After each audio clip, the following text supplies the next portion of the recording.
ലോകത്തിലെ ഏറ്റവും വലിയ ക്രൂഡ് ഓയിൽ ഇറക്കുമതിക്കാരാണ് ആര് എന്ന് ചോദിച്ചാൽ അത് നമ്മുടെ രാജ്യമായ ഇന്ത്യയാണ്.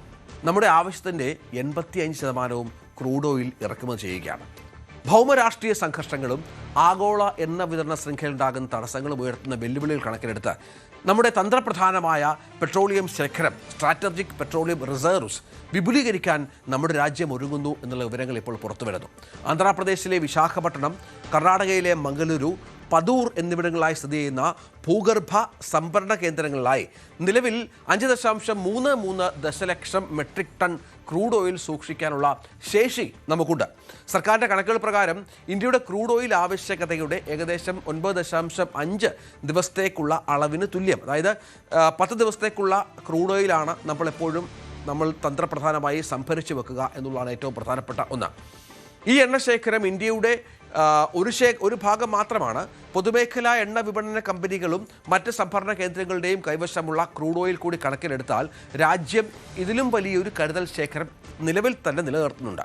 പക്ഷേ ഇപ്പോൾ സമീപകാലത്തായി ഉണ്ടായ ഭൗമരാഷ്ട്രീയ സംഘർഷങ്ങൾ, ഉപരോധങ്ങൾ, കപ്പൽ ഗതാഗത തടസ്സങ്ങൾ, ആഗോള എണ്ണവിലയിലുണ്ടാകുന്ന പെട്ടെന്നുള്ള വർധനവ് തുടങ്ങിയ വെല്ലുവിളികൾ നേരിടാൻ സംഭരണശേഷി വർദ്ധിപ്പിക്കാൻ ഇന്ത്യ ശ്രമിക്കുമ്പോൾ ഈ വ്യത്യാസം വളരെ പ്രധാനപ്പെട്ട ഒന്നായി മാറുകയാണ്.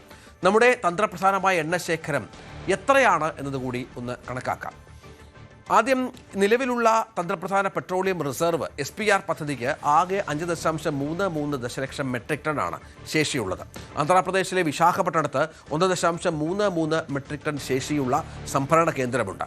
കർണാടകയിലെ മംഗളൂരുവിൽ 1.5 മെട്രിക് ടണ്ണാണ് ശേഷി. കർണാടകയിൽ തന്നെ പദൂരിൽ 2.5 മെട്രിക് ടൺ പെട്രോളിയം ശേഖരമുണ്ട്. സർക്കാർ ഉടമസ്ഥതയിലുള്ള ഇന്ത്യൻ സ്ട്രാറ്റജിക് പെട്രോളിയം റിസർവ്സ് ലിമിറ്റഡാണ് ഈ കേന്ദ്രങ്ങൾ പ്രവർത്തിപ്പിക്കുന്നത്. ഈ ശേഷി ഇന്ത്യയുടെ ക്രൂഡ് ഓയിൽ ആവശ്യകതയുടെ വളരെ പരിമിതമായ ഒന്നായി മാറുന്നുണ്ട്.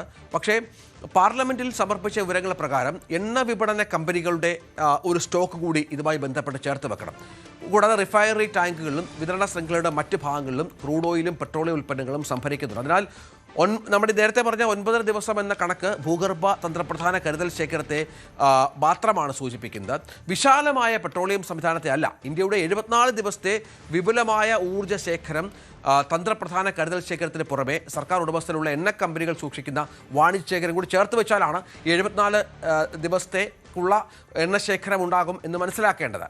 ഇന്ത്യയുടെ നേരത്തെ പറഞ്ഞ പോലെ എണ്ണ കമ്പനികളുടെ കൈവശമുള്ള ശേഖരം ഏകദേശം 64.5 ദിവസത്തേക്ക്, അതായത് ഈ നേരത്തെയുള്ള 9.5 കൂടി കൂട്ടിക്കഴിഞ്ഞാൽ ഏതാണ്ട് 74 ദിവസത്തേക്കുള്ള പെട്രോളിയം ശേഖരം നമുക്കുണ്ട് എന്നാണ് ഇപ്പോൾ കണക്കുകൾ പുറത്തു വരുന്നത്. പക്ഷേ ഇപ്പോൾ ഇത് പോരാ എന്നാണ് നമ്മുടെ സർക്കാർ കണക്കാക്കിയിരിക്കുന്നത്. ഇൻ്റർനാഷണൽ എനർജി ഏജൻസിയുടെ മാനദണ്ഡത്തെക്കാൾ താഴെയാണ് നമ്മുടെ ശേഖരം എന്നുള്ളത് ഏറ്റവും പ്രധാനപ്പെട്ട ഒന്നാണ്. 80 ദിവസത്തേക്കുള്ള ശേഖരമെങ്കിലും ഒരു രാജ്യം സൂക്ഷിക്കണമെന്നാണ് ഏജൻസി വ്യക്തമാക്കുന്നത്. നമ്മൾ IEA-യിൽ അംഗമായതോടുകൂടി ഇന്ത്യയുടെ ദീർഘകാല ഊർജ്ജ ആസൂത്രണത്തിൽ ഈ മാനദണ്ഡം കൂടുതൽ പ്രാധാന്യമർഹിക്കുന്നതായി മാറിയ ഒരു പശ്ചാത്തലമാണ്. എന്തുകൊണ്ടാണ് ഇന്ത്യ കൂടുതൽ തന്ത്രപ്രധാനമായ എണ്ണശേഖരങ്ങൾ ഒരുക്കുന്നത് എന്നതുകൂടി ഇതിനോട് ചേർത്ത് വെക്കുന്നത്? അതിൽ ഇറക്കുമതി ചെയ്ത രാജ്യമെന്ന നിലയിൽ ആഗോള വിതരണ ശൃംഖലയിലുണ്ടാകുന്ന ഓരോ തടസ്സങ്ങളും നമ്മളെ സംബന്ധിച്ചിടത്തോളം വലിയൊരു വെല്ലുവിളിയായി മാറുന്ന പ്രധാനപ്പെട്ട പശ്ചാത്തലമുണ്ട്. പ്രധാനപ്പെട്ട ഉൽപ്പാദന മേഖലകളിൽ നിന്നോ പ്രധാന ഷിപ്പിംഗ് റൂട്ടുകളിൽ നിന്നോ ഉള്ള വിതരണത്തിൽ ദീർഘകാല തടസ്സമുണ്ടാകുന്നത് ഇന്ധന ലഭ്യത, പണപ്പെരുപ്പം, വ്യാപാര സന്തുലിതാവസ്ഥ, മൊത്തത്തിലുള്ള സാമ്പത്തിക വളർച്ച എന്നിവയെ കാര്യമായി ബാധിക്കുന്നു എന്നാണ് വിവരം. ലോകത്തിലെ ഏറ്റവും നിർണായകമായ എണ്ണ ഗതാഗത പോയിന്റുകളിൽ ഒന്നായ ഹോർമുസ് കടലിടുക്കിന് ചുറ്റുമുള്ള തടസ്സങ്ങൾ ഈ ദുർബലത പ്രത്യേകിച്ചും പ്രകടമായ ഒരു പശ്ചാത്തലമുണ്ടാകുന്നു. അങ്ങനെ ഈ അസ്ഥിരതകളും മറ്റും നമ്മുടെ ഷിപ്പിംഗ് ചെലവുകളും ക്രൂഡ് ഓയിൽ വിലയും മറ്റും വല്ലാതെ വർദ്ധിപ്പിക്കുന്ന ഒരു പശ്ചാത്തലമുണ്ട്.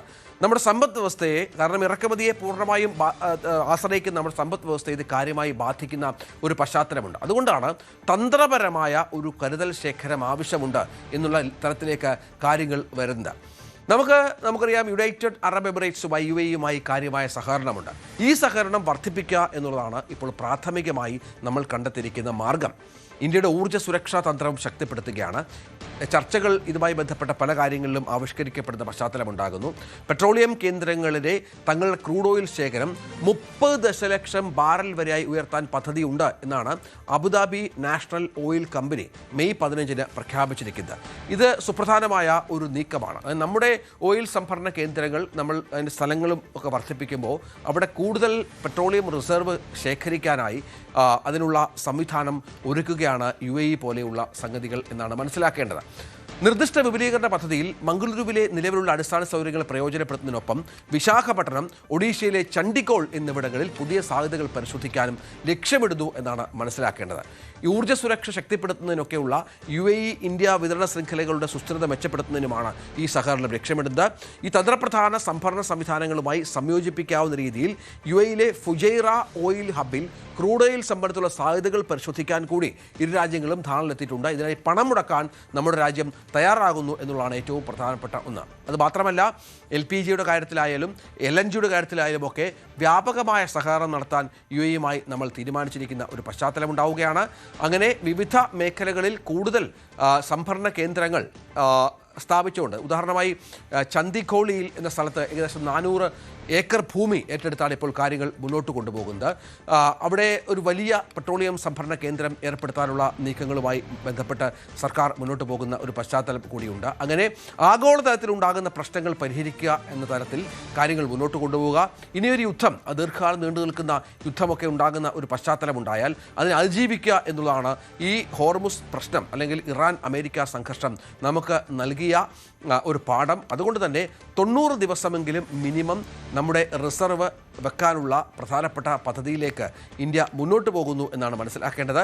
ഏതായാലും ഇപ്പോൾ 74 ദിവസം എന്നുള്ളത് ഏതാണ്ട് 26 ദിവസം കൂടി വർദ്ധിപ്പിച്ച് 90 ദിവസത്തെ ഒരു ഭൂഗർഭ കരുതൽ ശേഖരത്തിലേക്ക് കാര്യങ്ങൾ എത്തുക. അത് മാത്രമല്ല, വിശാലമായ ദേശീയ സുരക്ഷ, ദേശീയ റിസർവ്, പെട്രോളിയം റിസർവ്, പ്രത്യേകിച്ചും ഓയിലുമായി ബന്ധപ്പെട്ട നമ്മുടെ സുരക്ഷ, ഊർജ്ജ സുരക്ഷ, അത് പ്രധാനമായും മുന്നോട്ട് വെക്കുക എന്ന തരത്തിലാണ് ഇപ്പോൾ കാര്യങ്ങൾ മുന്നോട്ട് കൊണ്ടുപോകുന്നത്.